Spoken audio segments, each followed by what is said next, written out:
On 21st September, we took a train from Kholok to Hat Yai.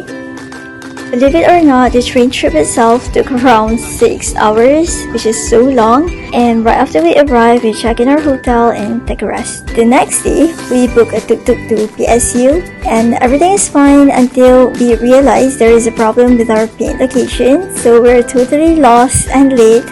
On top of that, the campus is very huge, so it took a while for us to get to the exact location. Nevertheless, we managed to arrive safely at the Faculty of Environmental Management. So we proceed to the lecture hall and attend to lectures.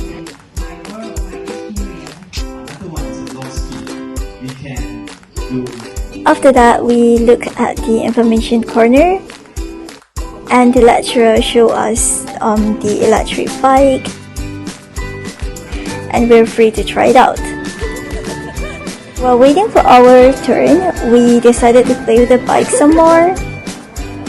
Not long after, we went to see the wind turbine. It was really cool to see the invention with our own eyes and learn about the different forms of wind turbine. After lunch, we had another lecture session and we learned about the sediment sampling technique. It is not a new thing to us, but we still obtain new information and refresh what we've learned in the past semesters. We also had another session right after. It is about seawater quality sampling.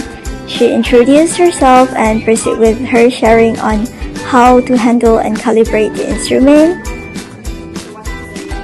It was really informative.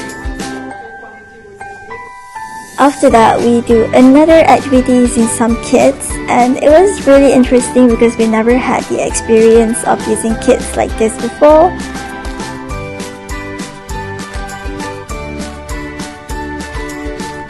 The next day, we ordered another tuk-tuk to PSU, and luckily this time, aside from the traffic jam, everything was fine and we arrived just on time. So we start our morning with some lectures, and it was great. Then we visited the library. We loved the library. There's like 6 floors to it. It was really huge. There was a small cinema hall in the library, and we watched a documentary related to the PSU.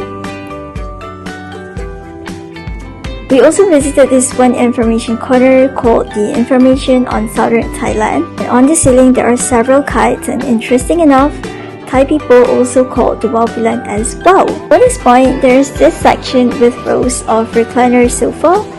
After lunch, we visited the art gallery and the Batik Museum. There are lots of pretty handmade bags and clothes with a batik motif, and we gained some new knowledge about it. Then we went separately to do batik and beads activity according to what we have chosen earlier. Batik activity turns out to be tie-dye. It is still fun regardless.